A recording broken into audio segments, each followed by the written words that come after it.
Welcome to Spiritual Changemakers, the podcast that guides you through tough times with practical tools and inspiring stories. I'm Andreea Tamas, your host and the Sacred Transitions Coach. Join us as we hear from spiritual changemakers who have connected with their higher power and overcame adversity. Whether you are navigating a difficult transition or seeking to deepen your spiritual practice, our podcast provides guidance to help you find magic in the change. Come on this journey of self-discovery, empowerment, and transformation with us and unlock your potential to become your best self. Hello, my beautiful souls, and welcome to a new podcast episode of Spiritual Changemakers. I'm so excited to have Tannaz today. Welcome, Tannaz, on Spiritual Changemakers. How are you doing today? Good. Thank you for having me, Andrea. Yeah, thank you for coming. And just a little bit about Tannaz. She is a registered psychotherapist, a relationship coach, and the host of the Minutes on Growth podcast. So make sure you're going to go and check that podcast as well. And for the last over 8 years now, around 8 years, Yes. Tannaz, you have helped individuals and couples to just break free from unhealthy patterns, to regulate our nervous system, which I'm so big on these days. And I think it's just such a hot topic now, the nervous system. And to build that emotionally secure relationship with themselves and others. And this is huge. And it's such a important work that you do, Tannaz. So I'm very excited to have you on and for us to go a little bit deeper into the topic, the link between worthiness and abundance. Before we go there, I would love first to hear, what does spirituality means to you and how do you practice it on your daily basis? Ooh, I love that question. What does spirituality mean to me? I mean, personally, I really believe that we are spiritual beings having a human experience. So I believe in reincarnation. I believe in coming back to the physical form to learn more about ourselves, to go closer and closer to our whole selves. And so for me, spirituality is this practice of going back to the self, going back to wholeness, healing the soul and the wounds of the soul in that direction. How I practice it, the easiest way, in my opinion, to practice it is through the breath. I think through the breath, every breath is an opportunity for us to choose again, to choose better, to choose from the wise self. And I know you're very well trained in breath work. So for me, the breath really became the medium of connecting to the internal source. And of course, there's so many other beautiful practices out there, but I think the most simplified practice for me is the breath. And is there like a specific technique that you use with the breath to help you connect? Yeah, definitely. So, what I try to do, kind of tying it back into the nervous system regulation, is I love balanced breathing. So, where the inhale and the exhale are the same amount of seconds. So, 4-4 is one of my favorites, 6-6. If I have a little bit more time, I'll do 15-15, 15-second inhale, 15-second exhale. And what that does, the equal amount of seconds also helps kind of integrate the left and the right side of the brain, the yin and the yang energetic parts of our body. For me, that is a practice that I try to be really conscious of to do throughout the day, because I don't want to be throughout the day when I'm with my clients, I don't want to be in a super hyperactive state or in a super relaxed state that might feel that might be better suited for digestion or for rest. And so for me, that balanced breath really does help me stay alert, but in a grounded way. Great. And the way you use it, you said it's just like throughout the day, no? So it's not like a specific, I'm doing it at 8 a.m., then I'm doing it at 12. It's just being conscious and aware of using it throughout the day. And is there like a minimum amount of breaths that you recommend?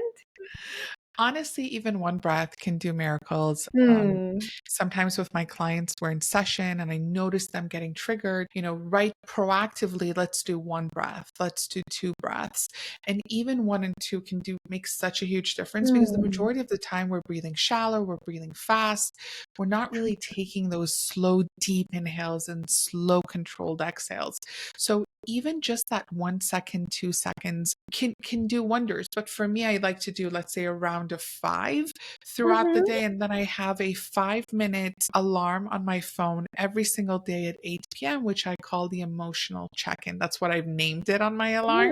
I like And that. yeah, and what that does is really just allows me to pause for 5 minutes and to sit in my feelings, to ask myself, what are Hmm. you feeling? Where are you feeling it? And what message is that feeling trying to convey in that moment? And sometimes there's parts of me that's like, just snooze, press snooze, press snooze. And it's in those moments I know that I need to sit in the discomfort of Yeah. those 5 minutes. When you feel the resistance, it's like, Yeah. oh, that's exactly what I Yeah. have to do. That's how I woke up the other morning, and I'm like, oh my god, I really want to do one of my breath works. And I'm like, oh, but I don't want to like go and do it for an hour. And like the resistance, I'm like, okay, that means I really have to go and do it. Exactly. Exactly. And it was so life changing, and especially I would say when we apply our own medicine, Mhm. and really see the effects of that. So I love that you share those practices that people can right away take and apply and learn how to regulate their nervous system, because this is Mhm. part of what you do with the breath. Mhm. And would you say feeling worthy, yeah, being in your worthiness, because we attract everything based on who we are, not what we want, Mhm. correct? Mhm. So does feeling worthy has also something to do with the nervous system, with having your nervous system regulated? Okay, so multi-layered answer because it's a very powerful question. When we're talking about worthiness, there is a misconception of what worthiness is. And I first need to explain what it's not to understand what it is. What it's not, let's break it down into 3 categories. People think worthiness is correlated with our accomplishments. So I am worthy because I am a lawyer, because I am a CEO, because I got a good mark, right? So it's external accomplishment, which is incorrect. The second type of incorrect sense of worthiness is the sense of um, I am worthy because of the way I look. I'm worthy because I'm fit. I'm worthy because I Hmm. have clear skin, because of the way I wear, or how I dress, and what I look like. And the third one is I'm worthy because you think I'm worthy. So I'm worthy based on how you see me. And society has really pushed these 3 narratives onto people. We see it with the beauty industry, we see it with social media. And I'm here to say that we need to redefine worth. So, in my opinion, worth is innate, it is not earned, it is remembered. So, Yeah. worthiness is wholeness, and we're born whole. However, as a result of societal conditioning and all these labels that are placed on us, all these construed definitions, we start to question our worth. When we start to question our worth, we're now wearing the glasses of lack. So Mhm. we're born with the glasses of abundance. We're kind of removing those glasses, putting on the lack glasses of the scarcity glasses of other people, society's glasses, and we're starting to see the world and experience the world through that lens, which then takes us into this energetic pull of chasing, of trying to be enough, quote unquote. It's the energy of desperation instead of the energy of certainty. And certainty is the energy of creativity, it is the energy of abundance, it's the energy of worthiness, of wholeness. And what has happened through these faulty definitions, we're being pulled away from our truth and from our core. Wow, I feel like right now you literally just spoke to what I have just been through. Literally yesterday, because I came back to the States and I'm in this phase of, oh my God, should I sell my house? Should I making big decisions in life? And I'm just in this in between space where I'm like, I'm not sure. I don't really know what to do. And I noticed yesterday how I just went on the outside trying to find the answer and going into the action. Oh, but I should know. I should know the answer now. Mhm. I should make a decision now. And then at night I was talking with my partner and I was reflecting. I was like, wow, I had such a challenging day. Like my old pattern Mhm. of, of doing, of trying to take action when I feel like things are out of control, even though I know so much and I have all of the tools. And the reason I'm sharing this is because I want people to understand that no matter how much you know, no matter Mhm. what level you're at, you are still going to deal Mhm. with this kind of situations. And then I told myself, okay, I'm gonna pause, I'm gonna release it right now. I went to sleep and then I woke up today feeling 10 times better. And I'm like, wow, a night's sleep can be miraculous. And getting back into that certainty, because this is something that I have definitely every single day been praying and have been tapping into. I'm like, how can I be more certain that I am guided, that the creator, the divine is with me, that everything is happening for me, that this challenge that I perceive as challenge right now is a blessing and it's my expansion and is it's it's a test for me to go to my next level. So Mhm. what would you tell to people, like, because we all have these glasses, but Yeah. when you are in it, when you are in the storm, to call it so, in a challenging situation, it's very hard to be like, Mhm. oh, let me just regulate my nervous system right now I and love be my most abundant self. So that was so real. That was so real. By the way, before I answer your very powerful question, I want to say I love that you said, even when you have all the tools and the insights, the inner critic, Satan, the dark energy, whatever you want to call it will knock on your door. And actually, it will knock Yeah. on, the more you know, the more it knocks Oh, because it wants, so it's like, true. it's a practice, right? I want to see what that threshold is. Tell me Yes. how much you trust the universe. Let me push it. That's why they say Yeah. ignorance is bliss. Because so yeah, let's normalize that it's always going to show up. It's just how you respond to it. But two things that I want to kind of break down. Part of your answer kind of answered it. Part of your question answered it. And it was the pause. It was the sleep. So let's look at it. I love to look at things from a scientific perspective. This is for all those analytical, logical people out there.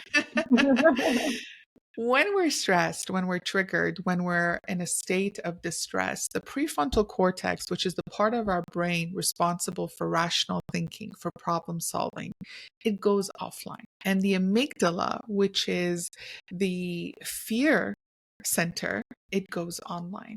So when Mm. we're in that triggered state, or if we're using nervous system language, if we're in that dysregulated state, Mm. we cannot access the part of our brain that can find a solution for us. So we really, like, biologically, it can't happen. So we really need the pause. Even in Yes. couples therapy, when people are in conflict, I'm like, you can scream as much as you want. The other person's not going to hear it because the body is Mm. experiencing an emotional flooding. Now, we know from science and research that it takes a minimum of 20 minutes for the body to regulate if we're actively working on regulation. And most of the time, it takes longer. So, what you allowed yourself, Mm. what you gifted yourself in that moment is a pause long enough to bring you back to a regulated state where the prefrontal cortex is now online again. So, from a Mm. scientific, Yeah. perspective, the pause is magical. Oh, that makes so much So sense. magical. Yeah. When people understand the science, like, oh, okay, it's not only me. Like, yeah, no, it's not only you. No one in this world can problem solve in that state. They need to kind of ground themselves and get centered. And the second element that I think I would love to talk about is community. Having a safe Mhm. community that can help you co-regulate, that can help you when you're in that distress state, when you're in that state of, I don't know, I don't feel connected, I'm not really able to tap into the energy of certainty, whether it's a partner, a soul sister, friends, co-workers, that safe community pulling you into the light and Yeah. co-regulating with you, because we are traditionally tribal people. We're meant to be in safe, supportive communities. However, as a result of technology globalization, we now have the illusion of connectivity without the actual connection. So we've leaned into this individualistic society, and I would love for us to kind of pull back into the collective, because the collective can really help with this whole process. Yes, and having somebody to Mhm.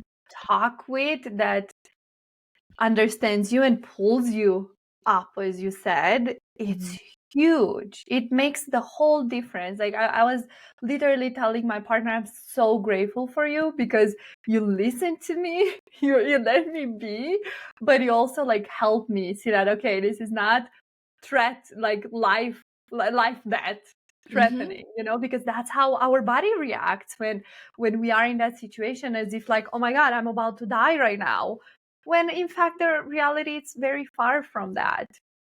So Yeah. what do you suggest people these days with all the technology, with all this illusion that we are connected, where in fact probably we are the most disconnected Mhm. that we have ever been between us? What do you suggest them how they can start back into building that connection? So the baby steps, and I'll explain why. I think COVID played a very big part in this. What COVID did was, as you were sharing, the brain and the body, they can't tell the difference between perceived threat versus real threat. So when there is any sense of perceived threat, I'm going into the 3 F's, fight, flight, freeze, and I'm going into survival mode. Okay. So now I'm just living like I'm in this moment to survive. Now, what COVID did for us, it said that if we go out in the outside world, if we engage with other people, we will die. That was the messaging. The first year, it was this: it's Mm-hmm. socialize and you die. And that's why the whole world went into quarantine. So, what is the message that the brain and the body is receiving? Community equals death. And Mm-hmm. so we were pushed into survival mode, and for many we're still in survival mode.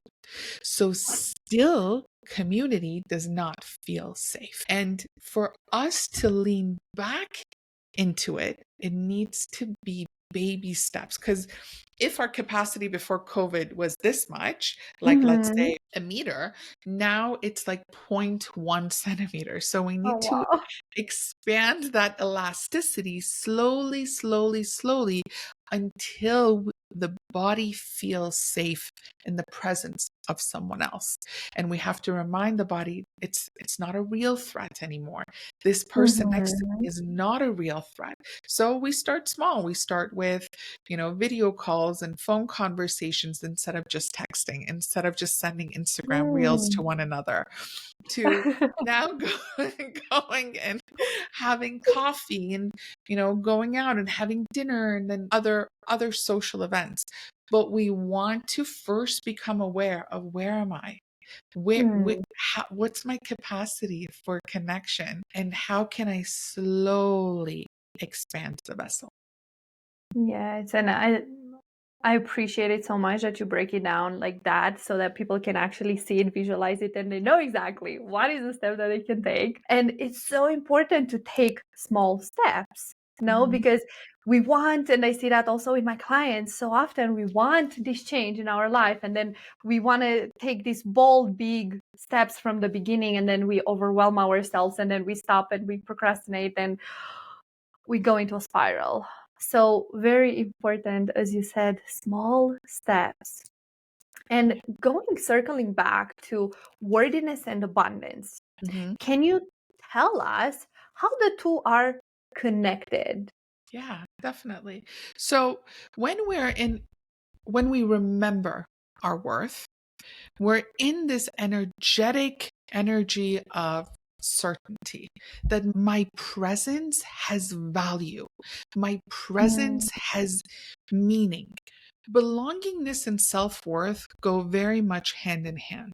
And that's why community work, I try to push it a lot because when we're in community, we feel like we belong. And when we belong, we feel like our presence matters. When our presence matters, we feel worthy. So when I'm in that state of belongingness, I am much more open to receiving. So the world, it's visualize abundance as the electric current. It's always there. You can either plug yourself in or not. Most of the time, we don't plug ourselves in because we don't see ourselves as worthy of receiving, also because we don't have the internal capacity to receive. And that is why majority of the people, let's say if we're talking about abundance in the financial terms, most people who win the lottery lose it within the first 2 years because they don't have the yeah. nervous system capacity to hold that amount of wealth. Money is just energy. So they don't have the internal capacity for that much energy. So how worth and abundance play in together with finances is that, but also in love, abundance of love.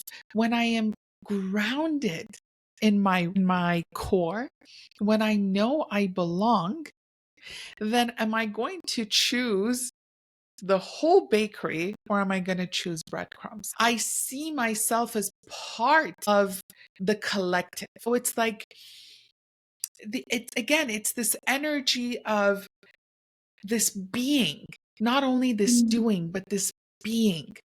And so when we're talking about abundance, we're talking about abundance of wealth, abundance of friendships, of love, of health. And the more we're able to step into our knowing, into our being, the more we're open to receiving all of it in all these different categories.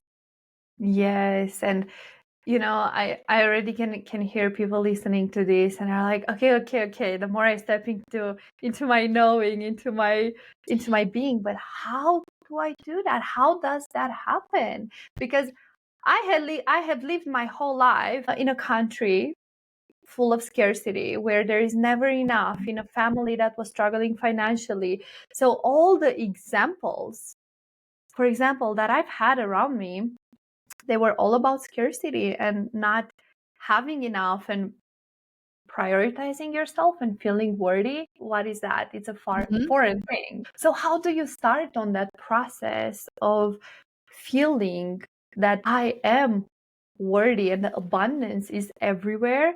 So getting to that place of like, okay, how do I plug myself into that abundance that is available everywhere?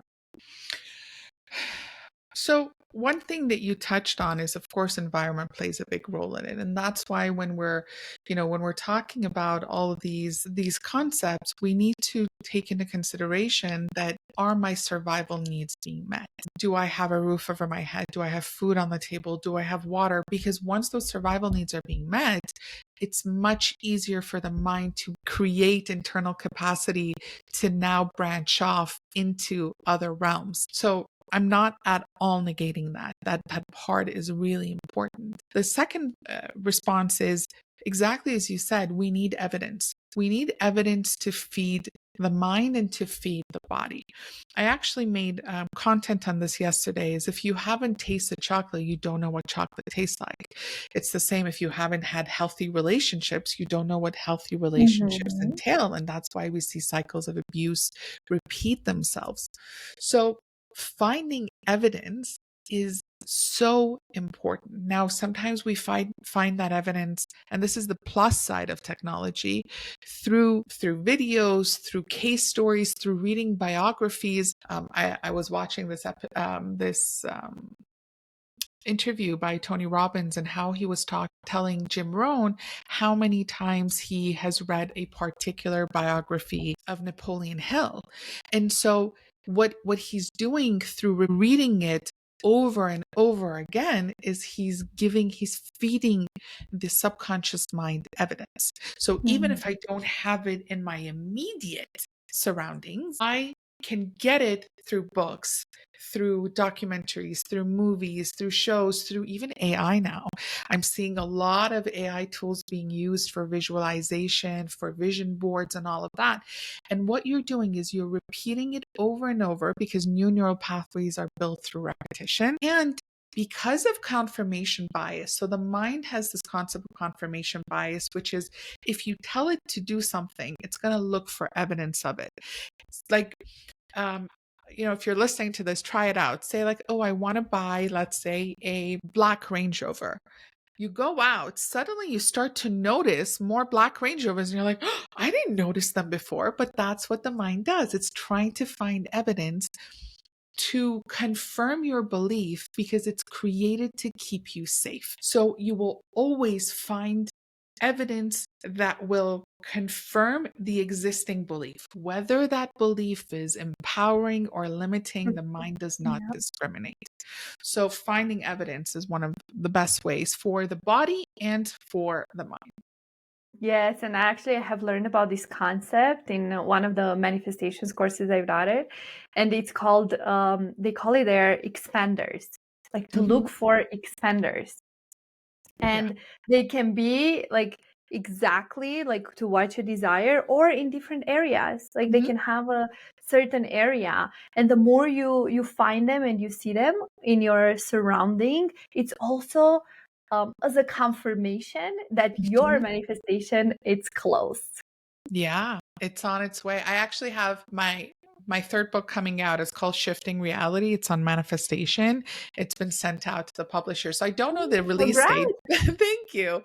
But that's pretty much one of the things I share is when someone close to us gets something that we want, you have two responses in that moment. Either you say yes, it means it's coming to me too, so you see it as evidence of it coming to you, or you go into that lack of why did they get it and I didn't.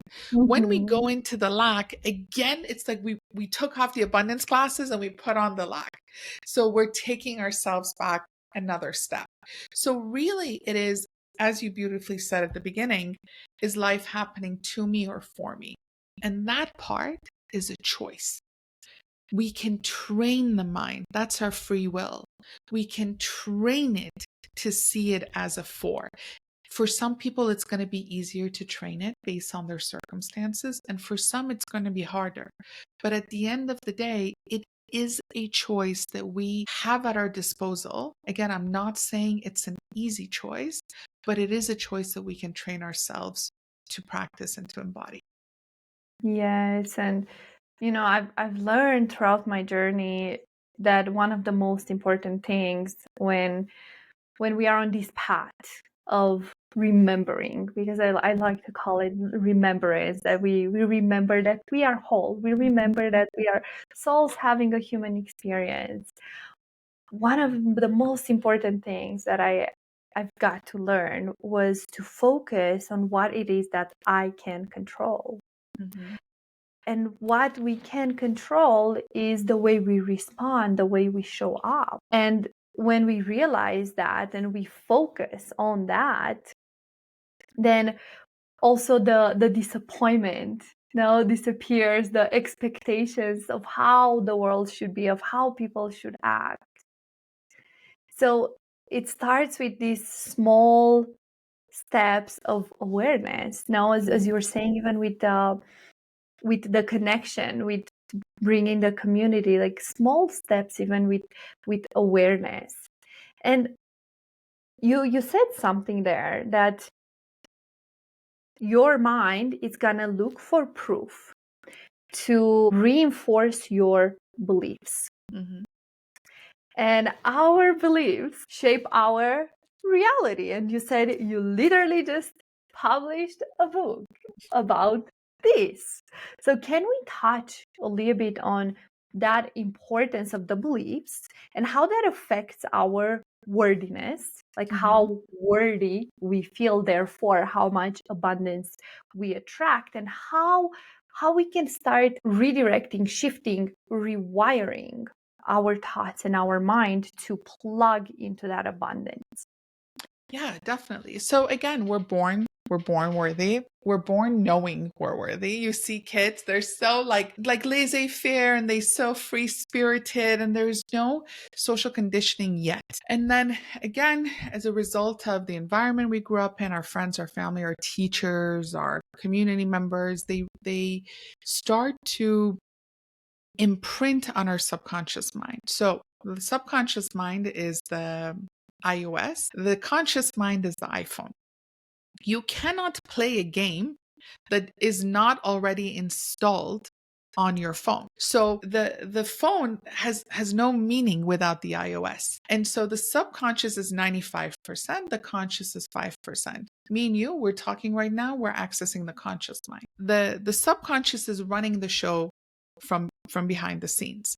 Now, between the ages of 0 and 7, nothing gets filtered. Everything gets stored into the subconscious. If I saw, for example, dad not being home and always being out and always saying he's working, I'm not going to have a positive belief system around money and work because Mm. money and work just took away my primary caregiver. And as a child, you want mom and dad's attention.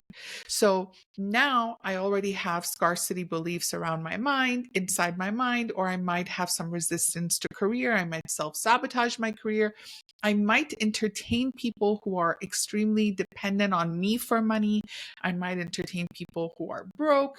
So uh, those primary years will impact the beliefs that are in our subconscious. So now I'm reenacting them as an adult. When when I start working with people, I always tell them, tell me 0 to 10 how good your relationship is with money, with your career, with health, with friends, with family, with yourself, with your home, and with spirituality. Score it from 0 to 10. And this is a practice anyone that's listening can do as well, the Wheel of Life. If you're telling me that I'm scoring a 2 out of 10 in my relationship with my friends, that is an invitation for us to dive into the beliefs around friendship. What limiting belief is there that I'm unaware of that is running the show, that is telling my conscious mind, act this way, respond this way, show up this way? And so, really, every area, our relationship with every area of our life gives us insight into what's in the subconscious.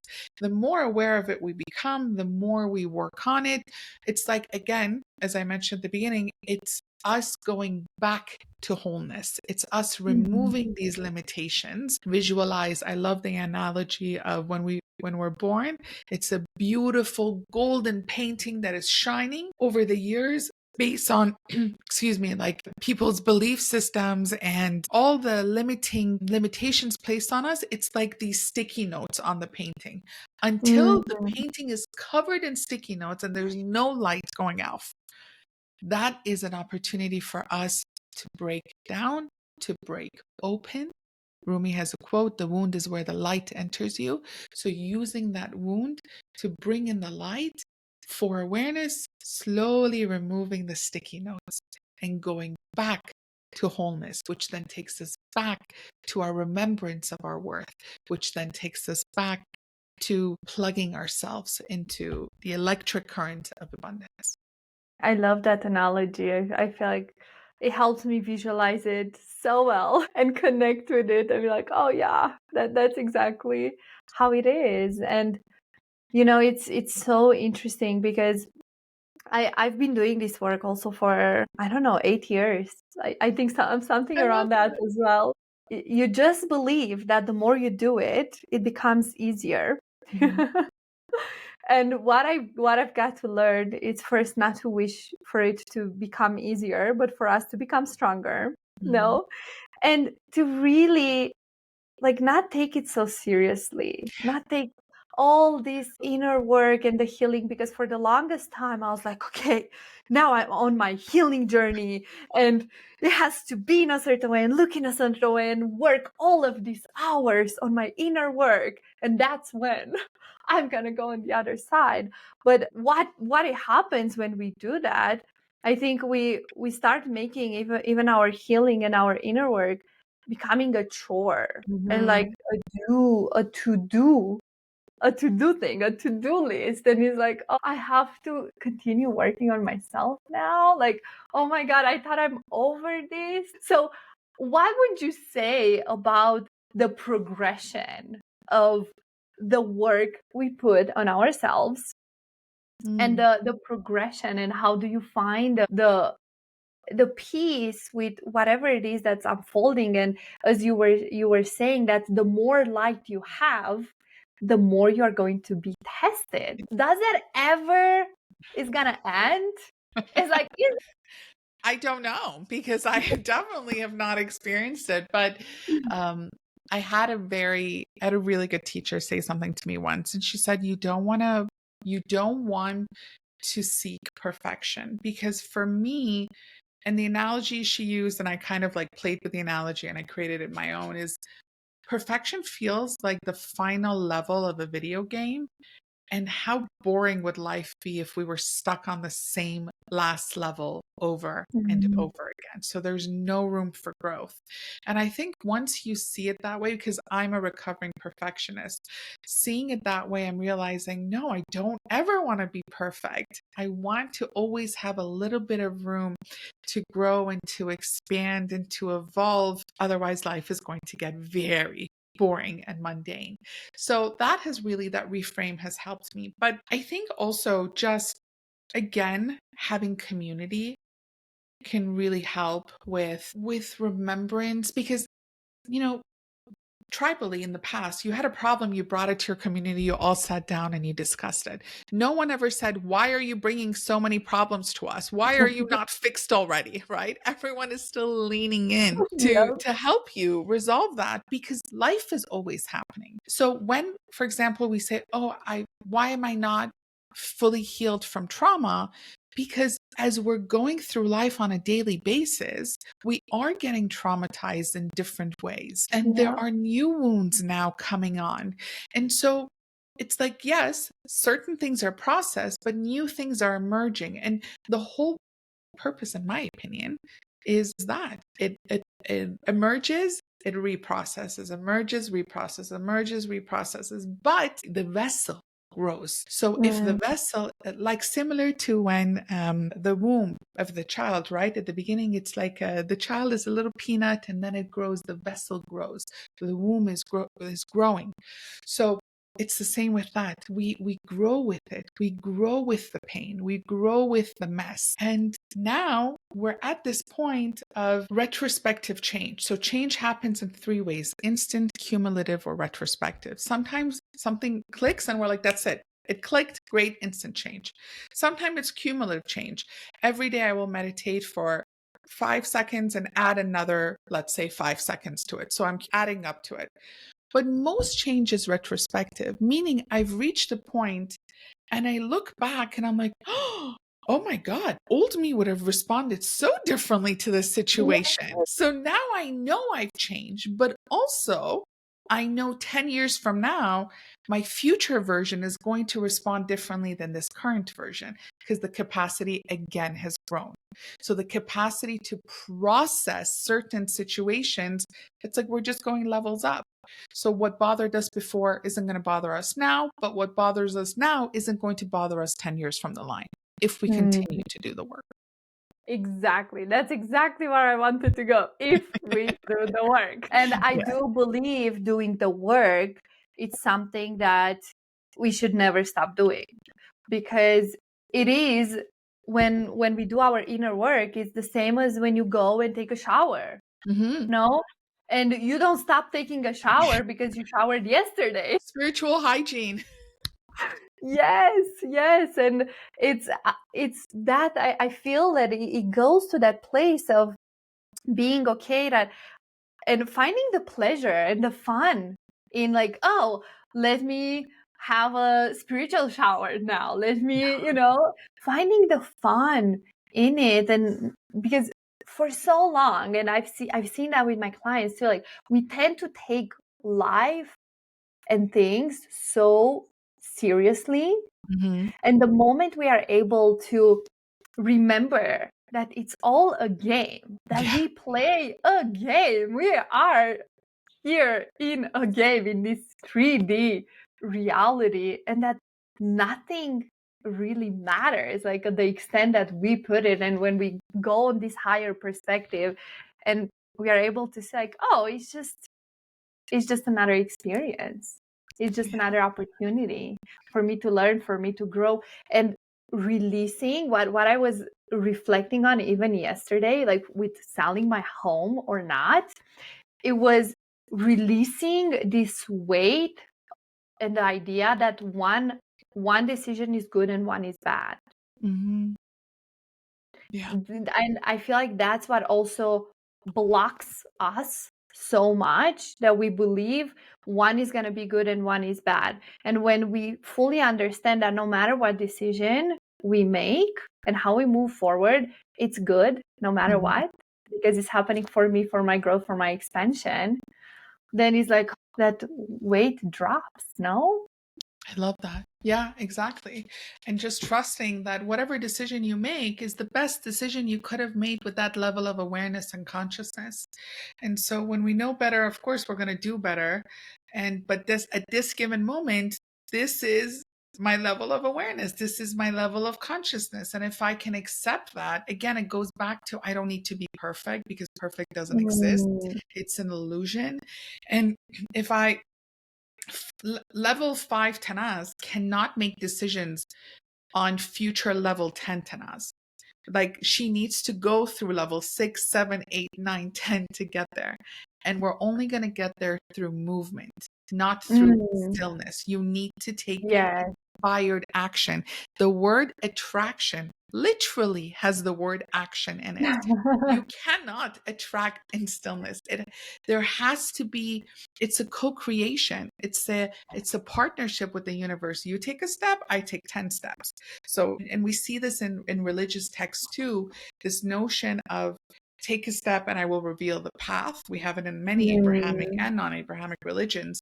It's similar in spirituality of you take a step, then the universe will take 5.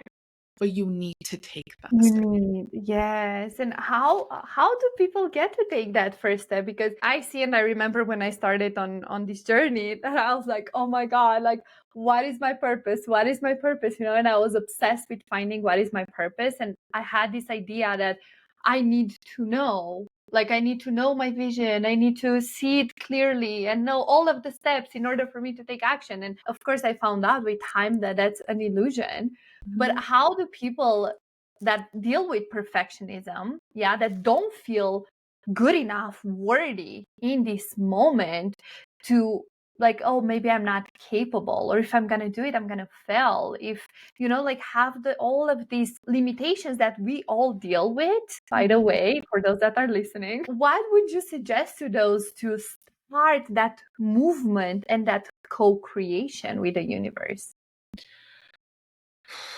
Trial and error, honestly. People oftentimes ask me that question and I'm like, trust me, honey, it's trial and error because you try something, doesn't resonate, doesn't work out, you try something differently. I mean, I studied religion, then I studied law, then I studied management, then I realized I don't want to be a lawyer. What am I doing with my life? I was conditioned to be it. And I really sat for, you know, I think the universe talks to us through other people if we're willing Mm, to listen.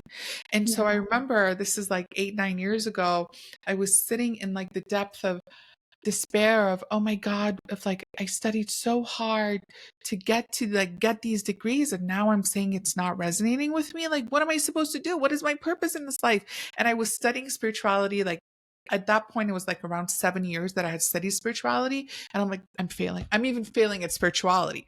How do I not know my purpose in life? And I was like the dark soul, dark night of the soul. And at that time, someone very random who was like a friend from middle school messaged me and was like, you know what? You should start a podcast on like politics. I'm like, what is a podcast? It's 2017.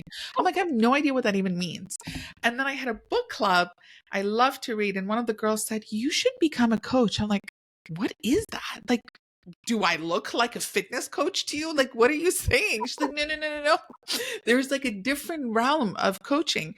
And so at that point, the only thing I knew was that the universe speaks to us through other people. Mm. And that was my point of entry into action. I said, okay, let me look into podcasting. I love the idea. I don't love the topic of politics. I wanted to be on spirituality. I have a very teacher archetype. So I love to simplify topics and to teach them. So I was like, I'll do that. I went into coaching. And because my law background was in dispute resolution law and was a lot about relationships and interpersonal relationships, I said, okay, let me go into relationship coaching, which then down the line led me to going back to school for, my master's degree in psychology and becoming a therapist. So I think for me, the point of entry into action was two things. One, it's okay to admit that what has been working in the past no longer works. It's okay to Mm. change your mind. It's hard, but it's okay. The world didn't end when I said I didn't want to practice law. And two, listening to what people say, people's suggestions. There's some magic in the way the universe talks to us. Oh, that was such a beautiful story. Thank you so much for sharing, because I feel it very deeply, and I feel how also inspires people right now, for those that are listening, to find that, the hope, and to believe that, okay, no matter where I'm at right now, I can start over. Mm-hmm. So thank you for sharing that, Tannaz. Oh, Sure. and tell us a little bit of, like, how do you work with people? What do you have coming up? You mentioned your book. Like, where do people find you the most? I want you to just like take the space and just like brag about it. Thank you for giving the space. So I'm on every platform at Minutes on Growth. So www.minutesongrowth.com. I have meditations that you can download for free. I have a free ebook on nervous system regulation. So kind of going through the tools, seeing which ones resonate, creating your own customized toolbox, just kind of setting yourself up for success. I have master classes on that. I work one-on-one with clients and with couples, whether in the coaching container or in the therapeutic container, depending on where they are. And I have a group coaching program, Manifesting Love. So again, it's a lot of self-love work. And depending on when this goes out, hosting a retreat for women. We do women's wellness retreats in Europe with my co-host. And this one is going to be in Tuscany in August, end of August. So a lot is happening all the time. Amazing. It But sounds all like great it. things. Tell us the success. How are you able to create so many things, and to also be sane and show up on podcasts and have a life? I imagine, I don't know if you have a partner, children, like, how are you able to create so much? Honestly, I have this concept, and sometimes when I say it, people laugh, but I love the idea of making love to life, like in a Oh. very sensual way. So for me, it's when I'm creating, when I'm hosting, when I'm writing, all of the things I'm doing, it's an act of devotion. It's never I have to do it. It's I get to do it. What a blessing that right now I'm in a very busy season in my life. I'm like working 12 hours a day. And of course I have my husband, I have a household to run and businesses to run, but it's like a very, I don't know how to describe it, but a very orgasmic relationship with the universe of I'm putting in the effort to really cultivate this sensual, loving, reciprocal. And honestly, I think because of this this loving, hot, passionate energy that I have with life. The internal capacity is also being built through it. But I'm not going to lie, it's impossible for me to get through one session to another if I don't take 2 minutes to breathe. So again, going back to that simple breath for a minute or two in between everything I need to do. So in my calendar, I always put 2 minutes in between meetings. And that's all I need, 2 to 5 minutes to again ground myself, to breathe, to go back to the self and say exactly what you said. We're meant to have fun. Let's make love and have fun with life. Yes. Oh, I love that, and I love the answer. It was such a pleasure to have you on and to have this conversation with you, Tannaz. Thank you for coming, for sharing your wisdom, for sharing your soul with all of us. I really appreciate you, and I will add all of your links in the show notes so people can find you easily. Any final words that you have for the listeners? Thank you so much for creating the space, for asking such lovely questions, for sharing your wisdom and insights. The last final thing that I would say is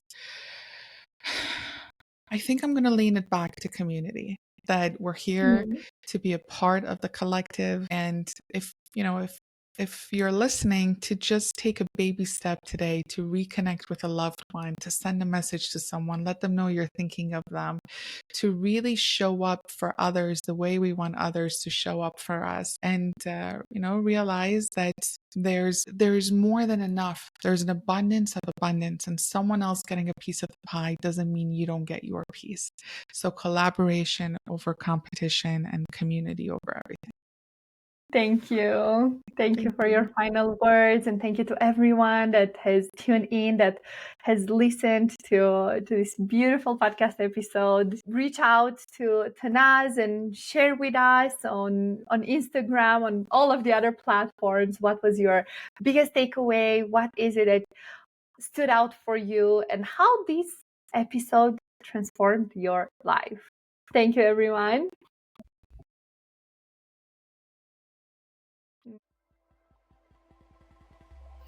Thanks for tuning in to Spiritual Changemakers podcast. To stay connected and help us reach more people like you, please subscribe, follow, and leave a comment. Join our community of spiritual changemakers on social media to connect with like-minded individuals and continue the conversation. Remember, the power to create positive change is within you. Keep showing up as your best self, and let's keep the magic of change alive. Until next time.